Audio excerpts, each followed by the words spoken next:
Magic बस India foundation में, जो कि 10 वर्षों से कार्य कर रही है और बहुत ही अच्छा कार्य कर रही है बिहार में। तो आइए हम मिलते हैं इनके कार्यकर्ताओं से और बात करते हैं कि ये ऑर्गेनाइजेशन बिहार में कैसा काम कर रही है। और मैजिक बस इंडिया फाउंडेशन में, जो कि 10 वर्षों से कार्य कर रही है और बहुत ही अच्छा कार्य कर रही है बिहार में। तो आइए हम मिलते हैं इनके कार्यकर्ताओं से और बात करते हैं कि ये ऑर्गेनाइजेशन बिहार में कैसा काम कर रही है। और तो आइए हम बात करते हैं मैजिक बस इंडिया फाउंडेशन के स्टेट हेड श्री मंजीत सिंह जी से और इनसे जानने की कोशिश करते हैं कि ये संस्था कितने सालों से काम कर रही है और क्या अनुभव रहा है उनका। तो आइए हम बात करते हैं श्री मंजीत सिंह जी से। हम आपसे जानना चाहेंगे कि ये संस्था कब से काम कर रही है और एज अ स्टेट हेड होने के नाते क्या क्या आपके जिंदगी में चैलेंजेस आए जब ये संस्थान स्टार्ट हुई और कैसा ये काम करी अभी तक सर, तब से लेकर अब तक। जी धन्यवाद इस मौके के लिए। जी ये संस्था मैजिक बस इंडिया फाउंडेशन पिछले 21 वर्षों से भारत में काम कर रही है और लगातार इसके काम जो है दिन पर दिन जो जोग्राफिकल स्ट्रेचेस है वो बढ़ रहा है इसमें। यदि हम बात करें तो जब हमने शुरुआत की थी 1999 में, जब इसकी स्थापना हुई थी, यानी स्थापना काल में हमने लगभग 3000 बच्चों के साथ इसको काम करना शुरू किया था जी।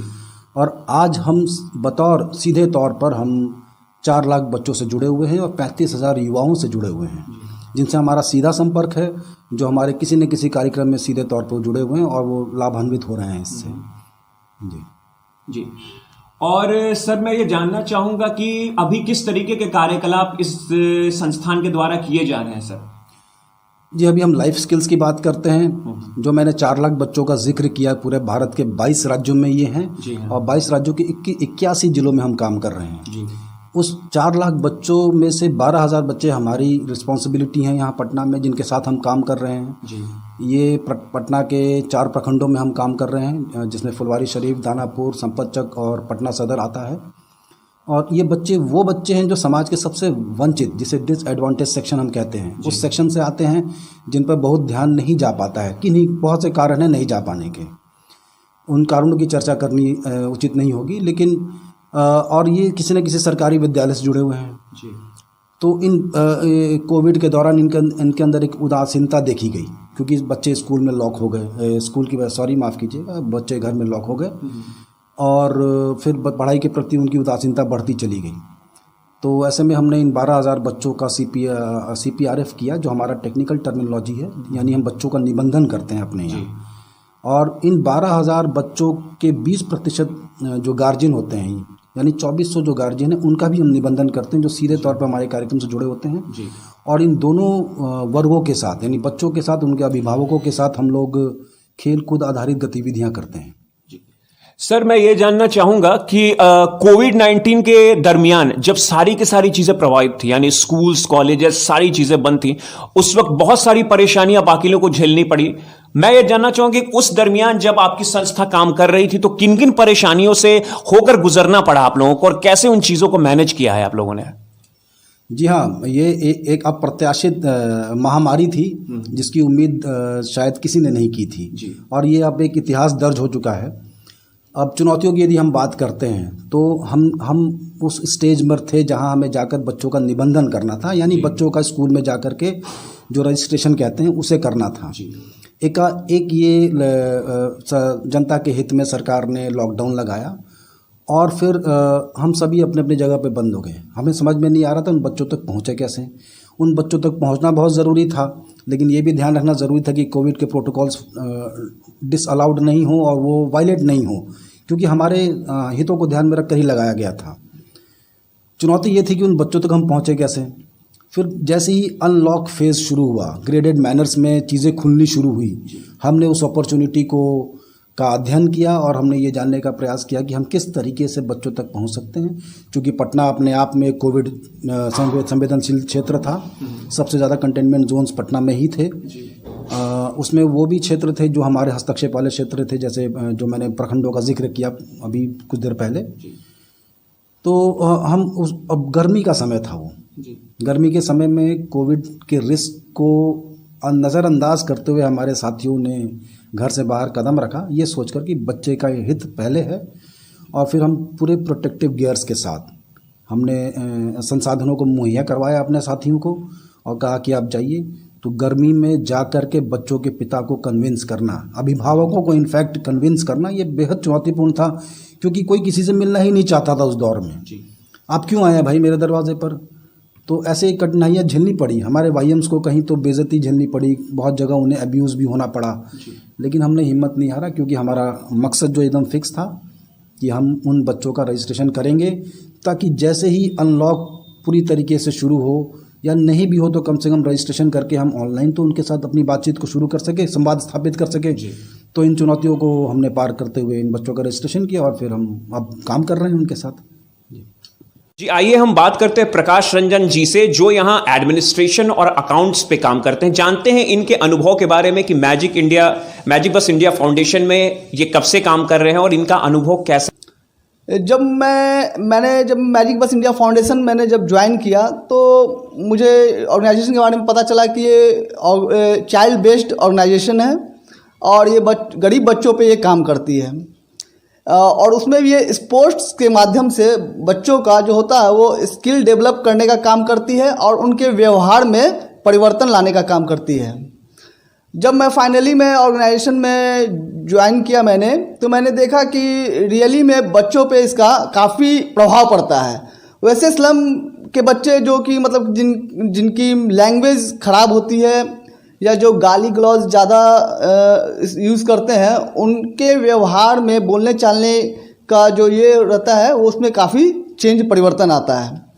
और मुझे काफ़ी अच्छा लगा मैजिक बस इंडिया फाउंडेशन में काम करके, चूँकि मेरा ऑलरेडी 5 साल कंप्लीट हो चुका है, तो ये मेरा काफ़ी अच्छा अनुभव रहा है और मैं आगे भी ऑर्गेनाइजेशन के साथ जुड़ा रहना चाहता हूँ। तो आपने देखा कि हमने सर से बात की, इसके अलावा हम बात करेंगे यहाँ काम करने वाले बाकी के लोगों से जो यहाँ काम करते हैं, बहुत सालों से काम कर रहे हैं, और मैजिक बस इंडिया फाउंडेशन में ये किस तरीके से काम कर रहे हैं, किस तरीके से पब्लिक को सपोर्ट करें, इसके बारे में भी हम बात करेंगे। मेरा नाम रूपा है और मैं करीब यहाँ 5 साल से वर्क कर रही हूँ और यहाँ का एक्सपीरियंस मुझे बहुत अच्छा लगा। सबसे पहले ये बात कि मैं एक स्टूडेंट्स हूँ और यहाँ पर मुझे वर्क के साथ साथ पढ़ने का भी मौका मिला, ये सबसे बहुत अच्छी बात है। और साथ में ऐसा एक्सपीरियंस रहा ताकि आगे मेरे फ्यूचर में इंकरेज होगा, मतलब बदलाव भी बहुत अच्छे तरीके से आएगी। कैसे लोगों से बात करना है, किस तरह से काम करना है, किस जगह पे काम करना है, वहाँ का स्किल कैसा है, किस तरह से माहौल में हम वर्क करेंगे ताकि हमारा सक्सेस हो। तो ये मेरे लिए बहुत ही एक्सपीरियंस है, बहुत ही खूबसूरत था काम करने का। इसमें हर तरह का स्किल है, साथ में बच्चों के साथ हम लोग वर्क करते हैं, हम लोग को भी वो मिलती है। तो ऐसा नहीं है कि सिर्फ हम बच्चों पे वर्क कर रहे हैं तो हमारे लिए कोई मौका नहीं है, यहाँ हमारे लिए भी मौका है। साथ में काम करने का तरीका हर तरह का यहाँ पर बच्चों के साथ साथ यूथ लोग को भी आगे बढ़ने का एक मौका मिलता है। तो ये बहुत ही हमारे लिए खूबसूरत था अभी तक का एक्सपीरियंस। मैजिक बस ऐसी फाउंडेशन है जो जैसे बच्चों में बदलाव के साथ साथ, जैसे कि चाइल्ड मैरिज, चाइल्ड लेबर्स, बच्चे का स्कूल ड्रॉप आउट ना हो, उस पर मैजिक बस ने बहुत ही अच्छे से वर्क किया है। साथ में हमारा भी योगदान उसमें बहुत अच्छा रहा है ताकि बच्चों का जो जैसे चुनौती होते हैं, जैसे बाल विवाह, जैसे अभी मैंने बताया बाल विवाह हो गया, बाल मजदूरी हो गया, बच्चे में स्कूल ड्रॉप आउट ना हो, इसके लिए मैजिक बस वर्क करती है और बच्चों को आजीविका तक ले जाने का वर्क करती है। बच्चे अपने समुदाय और इस तरह से बच्चे अपने समुदाय और अपने समाज में अपने बेहतरीन तरीके से योगदान दें। मैजिक बस का यही लक्ष्य है। और मैं ये आपसे जानना चाहता हूं कि किस तरीके की परेशानी उठानी पड़ती है जब आप पब्लिक के बीच में जाती हैं, तो किस तरीके की परेशानी उठानी पड़ती है जब आप अपने एनजीओज के तहत जाती हैं, अपने एनजीओज के कार्यकलाप के बारे में बताती हैं कि हमारी एनजीओ ये काम करी, हमारी संस्था ये काम करी, तो पब्लिक की तरफ से क्या नजरिया रहता है आप लोगों के प्रति और किस तरीके से सामने से आप लोगों को फीडबैक मिलता है, ये मैं जानना चाहूंगा। किस तरीके से परेशानियों का सामना करना पड़ता है आपको काम के दौरान, फील्ड में जाने के बाद? फील्ड में जाने के बाद बहुत सारे चैलेंजेस होते हैं, बहुत सारी प्रॉब्लम्स होते हैं। कभी गार्जियन एग्री नहीं होती हैं, तो कभी जेंडर को लेकर ये प्रॉब्लम आती है कि लड़का लड़की साथ में नहीं रहेंगे, अगर लड़की है तो लड़की जाएंगी, दूर जाना नहीं है। बहुत सारे ऐसे चैलेंज होते हैं। कभी कभी फैमिली बोलती है कि अगर बच्चे पढ़ेंगे या फिर हम आपके साथ जाएंगे तो यहाँ घर में कौन काम करेगा। हम लोग क्योंकि श्रम बस्ती में हम लोग काम करते हैं, जिसमें श्रम बस्ती मान के चलिए ये किसी के मम्मी पापा मजदूरी करते हैं, ऐसी सिचुएशन उन लोग के सामने ऐसी आती हैं जो कि बच्चों को भी साथ में काम करना पड़ता है। तो अगर बच्चे वहाँ ना जोड़ के हमारे साथ जुड़ते हैं, क्योंकि बच्चे का हम लोग प्रोग्राम करते हैं तो बच्चे बहुत ही खूबसूरती से हमारे पास आते हैं और आने के बाद वो बिल्कुल भी मौका नहीं छोड़ते हैं जो उनको पहले छूट गया हो। तो एक मौका मैजिक बस देती हैं और देती हैं और बच्चे मतलब बहुत ही खूबसूरती से हमारे साथ आते हैं। तो पेरेंट्स का ये थोड़ा सा प्रॉब्लम होती है कि अगर आपके साथ जाएंगे तो हमारा क्या होगा।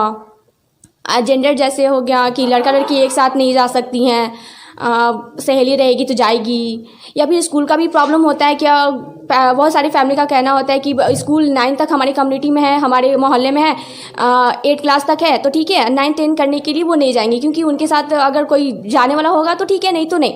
बट ये दिमाग वो लोग बहुत समय से पहले से वो माइंड में रखी हुई हैं कि लड़की है नहीं जाना है वगैरह वगैरह। तो ये सब होने के बावजूद भी हम लोग के साथ नहीं जोड़ती हैं। लेकिन हम लोग उस तरह का कार्यक्रम करते हैं टीम के साथ। कुछ हम लोग हर साल में महीने में कुछ इवेंट वगैरह भी करवाते हैं जिससे लोग बहुत ही ज़्यादा प्रभावित होते हैं। फिर हम लोग वहाँ पर जिस जगह पे हम लोग काम कर रहे हैं वहाँ के वार्ड काउंसलर, अगर टीचर है मतलब वहाँ का अगर स्कूल है तो हम लोग टीचर के साथ हम लोग अपने प्रोग्राम के बारे में बात करते हैं ताकि मतलब पेरेंट्स को समझाने में हमें इजी हो। क्योंकि हम अकेले खुद जाते हैं समझाने तो हमें इग्नोर कर देते हैं, बोलते हैं बहुत सारे ऐसे फैमिली बोलते हैं कि चलो चलो हमारा ये पहले का परंपरा है, तुम्हारे वजह से हम ये नहीं तोड़ेंगे। तो वो ऐसे होता है कि जब हम इकट्ठा होते हैं और सारे ग्रुप होते हैं, हर तरह का लोग हमारे साथ जुड़ते हैं और समझाते हैं तो सामने वाला भी बोलता है कि हाँ ठीक है। इस कारण से हमारे प्रोग्राम को आगे बढ़ने में ये मदद मिला है। तो ये था आज इतना हमारा वो एक्सपीरियंस जो बहुत कठिनाइयों से निकला, लेकिन अभी बहुत अच्छा है। अभी हम लोग को दूसरी अगर काम करने के लिए अगर कहीं भी किसी भी तरह जाए तो हम लोग भी बहुत ही कंफर्टेबल होते हैं, बहुत अच्छे तरीके से आइडिया मिल जाते हैं। क्योंकि कुछ वो बातें करते कुछ हम बात करते हैं तो जो हमें नहीं भी चाहते वो भी आइडिया हम लोग को मिल जाती है। तो ये था हमारा आजकल तक का मैजिक बस का सफ़र जो कि बहुत खूबसूरत था और इतने लोगों ने हमारा सपोर्ट किया, इसके लिए भी थैंक यू। और आगे हम लोग भी काम कर रहे हैं, उम्मीद करूँगी कि आगे हमें इसी तरह के लोग मिलते रहेंगे जो हमारे सपोर्ट करते रहेंगे और जो हमारा मैजिक बस का लक्ष्य है वो पूरा होके रहेगा। Thank you. अपने बारे में मुझे बताइए कि आप यहाँ कब से काम कर रही हैं और मैजिक बस इंडिया फाउंडेशन में काम करने का कैसा अनुभव है आपका, ये मुझे बताइए। मेरा नाम अनुराधा कुमारी हुआ और मैं मैजिक बस इंडिया फाउंडेशन में लगभग 5 सालों से काम कर रही हूँ। पहले मैं CYL थी तो बच्चों का एक ग्रुप होता था, उसमें 25 बच्चों का, तो उसमें 25 बच्चों का एक ग्रुप होता था जो कि हमें फ्री ऑफ कॉस्ट काम करने के लिए बोला जाता था, सप्ताह में 1 दिन सेशन लेने के लिए, तो मैं करती थी। मुझे मेरे जो IM थे वहाँ पे वो पहले आकर के बताएं कि मैजिक बस एक ये संस्था आया है उसमें तुम काम करोगी, ऐसा ऐसा कुछ बताएं। तो मुझे अच्छा लगा सुन के कि हमारे गांव के लिए ही है, हमारे गांव के बच्चों का विकास होगा। जो नहीं स्कूल जाते हैं अगर उनका हम सेशन करवाएंगे तो वो स्कूल से जुड़ेंगे और वो पढ़ाई कुछ अच्छी बातों को सीखेंगे और फिर हमारा क्या हुआ वहाँ पे कुछ वहाँ पे रिस्पेक्ट भी बढ़ेगा। इसलिए मैंने मैजिक बस को ज्वाइन की। तो फिर 3 साल बाद मेरा वहाँ हाजीपुर में YM के रूप में सिलेक्शन हुआ कि और वहाँ पे हमारा फंडर सिंगापुर गाला था जो कि बहुत अच्छा फंड करती थी। और फिर कुछ दिनों बाद वहाँ जब हमारा प्रोजेक्ट बंद हुआ तो मेरी पटना में यहाँ पे रिप्लेस हो गया और यहाँ पे भी मुझे काम करके बहुत अच्छा लग रहा है क्योंकि यहाँ पर के सारे टीम बहुत ही सपोर्ट करते हैं हमारा। और गांव में फील्ड जाते वक्त भी हमें बहुत अच्छा लगता है क्योंकि मुझे बच्चों से मिलना बहुत ही पसंद है। और फिर वहाँ बच्चों को कुछ कठिनाइयाँ भी सामने आती है, हमारे पेरेंट्स बोलते कि नहीं बच्चे नहीं जाएंगे, ये काम करेंगे, अभी के धान को ये कटनी है तो ये वगैरह वगैरह बहुत सारी परेशानियां बताते हैं। पर पेरेंट्स से हम लोग बोलते हैं कि बच्चे अगर आज काम पढ़ाई नहीं करेंगे, नहीं गेम के द्वारा अगर कुछ सीखते हैं तो आप लोग का ही विकास होगा, आपके बच्चे का विकास होगा। अगर ये अभी इनको पढ़ाई से दूर रखा जाएगा तो फिर ये आगे चल के जैसे हम लोग हमारे पेरेंट्स या आप लोग को जो कठिनाई का सामना कर रहे हैं पढ़ाई नहीं होने की वजह से, तो क्या आप लोग भी अपने बच्चों को अपने ही तरह रखना चाहेंगे। इस तरह से हम लोग मोटिवेट करके बच्चों को सेशन में जोड़ने की कोशिश करते हैं और जो भी कठिनाइयाँ होती थी स्कूल से, अपने वार्ड पार्षद से, या फिर हमारे जो भी हमारे सीनियर्स हैं, सर है, टीएमओ सर, या फिर मैनेजर मंजीत सर हुए, उन लोग से भी हम लोग सपोर्ट लेते हैं। तो मेरा बहुत ही अच्छा मैजिक बस में एक्सपीरियंस रहा है। बहुत चीज़ मुझे सीखने को मिली है, क्योंकि पहले मैं जब स्टूडेंट थी तो मैं खुद इतना कंफर्टेबल नहीं थी बात करने में या फिर बोलने में किसी के सामने। जब मैं मैजिक बस में आई तो मुझे बहुत ही अच्छा लगा और मुझे बहुत सारे लोगों से मिलने का मौका मिला। और करीब अभी 350 बच्चों के साथ मैं काम कर रही हूँ, तो कम से कम तो 200 पेरेंट्स से भी अभी मुलाकात हुई है। उनसे बात कैसे करना है, ये सब हमें मैं सीखी हूँ। बाकी के लोगों से भी बात करते हैं और जानने की कोशिश करते हैं कि ये यहाँ मैजिक बस इंडिया फाउंडेशन में कब से काम कर रहे हैं और इन लोगों का भी अनुभव कैसा है। आइए सर, अपने बारे में आप मुझे बताइए कि आपका नाम क्या है और कब से काम कर रहे हैं सर। मेरा नाम सूरज कुमार सिंह है और मैं एक यूथ मेंटर के तौर पे मैजिक बस में काम कर रहा हूँ। और काम किए लगभग हम 21 मई ये 2020 से ज्वाइन किए हुए हैं। तो यहाँ पे जो है मतलब अनुभव तो हमें मिल ही रहा है, क्योंकि ये हमारा पहला जॉब है और पहला जॉब में होता है कि बहुत कुछ सीखने के लिए मिलता है। इसमें हमारे टीएमओ फील्ड के कुछ स्टाफ हैं, वो हमारे हेल्प करते हैं, तो जिससे जो है हम दिन ब दिन बहुत चीज़ सीखते जा रहे हैं और बहुत सा अनुभव होते जा रहा है। मैजिक बस का खास बात ये है कि ये बच्चे पे काम करती है और उन बच्चे पे जो गरीब हैं, ऐसे नहीं अमीर बच्चों के बीच में जाके काम करती है। ये गरीब बच्चों पे काम करती है और मतलब एक अच्छे तरीके से खेल के माध्यम से पढ़ाई से जोड़ती है। कुछ चीज़ होता है कि जो हम बच्चे को बताते हैं उसको समझ में नहीं आता है, लेकिन ये ऐसा नहीं करती। ये क्या करती है, खेल के माध्यम से उसे बताती है। तो ये इसकी सबसे खास बात है। और मैजिक बस का हमारा आउटकम जो है ये है, कहता है ये चाइल्ड मैरिज को ख़त्म करना है, चाइल्ड लेबर ख़त्म करना है और जो है मतलब स्कूल ड्रॉप आउट जो बच्चे का होता है वो नहीं हो। हम लोग कम्युनिटी में जाते हैं, वहाँ काम करते हैं, तो ये बताते हैं बच्चे को जो स्कूल जाना चाहिए, क्योंकि स्कूल जाने से आपको बहुत सारे लाभ जो सरकार आपको देना चाह रही है वो आपको मिलेंगे। तो अब बहुत बच्चे ऐसे हैं जो हमारे बात को सुनकर वो स्कूल जाना शुरू किए हैं। तो इससे हमें लग रहा है कि उनके लिए हम कुछ अच्छा कर रहे हैं और ये समाज के लिए काम कर रहे हैं, तो ये हमें इसमें खुशी भी मिलती है। पूजा वर्मा है और मैं मैजिक बस की यूथ मेंटर हूँ। मैं पिछले 2 साल में यहाँ पे मैजिक बस में काम करती आ रही हूँ। पहले मैं सिवाल के रूप में काम करती थी और अब मेरा दिसंबर में 2019 में ही यूथ मेंटर के तौर पे मैं काम करती आ रही हूँ। लॉकडाउन के दौरान ही पहले ये स्कूल प्रोग्राम होते थे, लेकिन अब जो लॉकडाउन हो गए थे तो उसके कम्युनिटी प्रोग्राम हो गए थे। फिर हम लोग कम्युनिटी में जाकर काम करते थे। परेशानियां तो बहुत सारी आई है हम लोग को। जब हम लोग आधार कार्ड लेने के लिए बोला जाता था तो पूछते थे लोग कि क्यों चाहिए, तो बच्चों के पास जाते थे, हम लोग नाम लिखते थे बच्चों का। पेरेंट्स थोड़ा बहुत नर्वस होते थे, लेकिन जब हम लोग अपने संस्था के बारे में बताते थे कि हमारी जो संस्था है वो क्या काम करती है, जैसे कि लड़कियों की चाइल्ड मैरिज के लिए हो गया, तो लड़कियों को जब हम लोग बोलते थे कि आप खेलो और कुछ सीखो और देखो क्या होता है। जो लड़कियां भी खेलना, जब हम लोग का प्रोग्राम शुरू हो गया, काम करते रहे, तो लड़कियों को भी अच्छा लगा और लड़के भी खेलने लगे। सभी बहुत ही मज़ेदार गेम खेलते रहे। और अभी थोड़ा चैलेंजेस तो बहुत आ रहे हैं हमारे पास, जैसे कि हम लोग को बच्चे नहीं मिल रहे, स्कूल खुल गए हैं तो बच्चे थोड़ा बहुत नहीं मिल पा रहे हैं, बच्चे से तो कनेक्ट हम लोग नहीं हो पा रहे हैं। तो ये सारी चैलेंजेस के साथ हम लोग काम कर रहे हैं और आशा है कि और भी धीरे-धीरे काम करेंगे। मैं ये जानना चाहूंगा कि आप अपने इस ऑर्गेनाइजेशन में आने के बाद आप अपने निजी जीवन और यहाँ के काम को किस तरह से बैलेंस करती हैं, ये मुझे बताइए। मैं इस संस्था में आकर अपने निजी काम को मैनेज करती हूँ। इसमें मेरे सारे टीम मेंबर भी बहुत ही सपोर्ट किए हैं। जैसे कि मैं एक प्लेयर हूँ और प्लेयर के रूप में मेरा प्रैक्टिस होता था जो कि 3 से 4 बजे से शुरू हो जाती थी। तो मैं सेशन लेकर आती थी, उसके तुरंत के बाद मैं बता देती थी संस्था सर को कि मेरा गेम है होने वाला, प्रैक्टिस होने वाली है। तो मैं चली जाती थी गेम खेलने के लिए। मैं प्रैक्टिस करने 4 बजे से चली जाती थी, 4 से 6 होता था। तो उसमें मुझे मदद मिली है संस्था से और मैं प्रैक्टिस करते दौरान अभी मैं एक हाल ही में गेम खेलने गई थी नेशनल स्पोर्ट्स डे मनाया जा रहा था, तो उसी में मेरा पार्टिसिपेट हुआ था, तो जिसमें मैंने 15 रैंक पाया था पटना टीम से।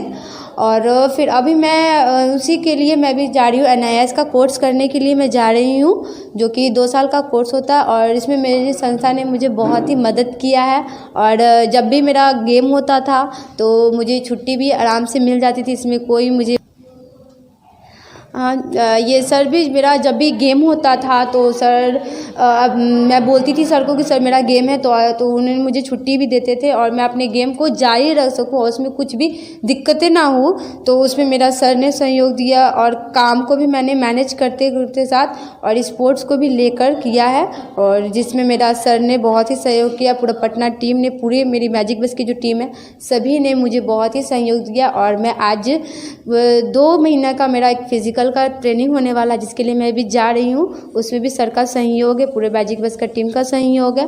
और उसके बाद मैं कोच का ट्रेनिंग करने के लिए मैं जाऊँगी यहाँ से।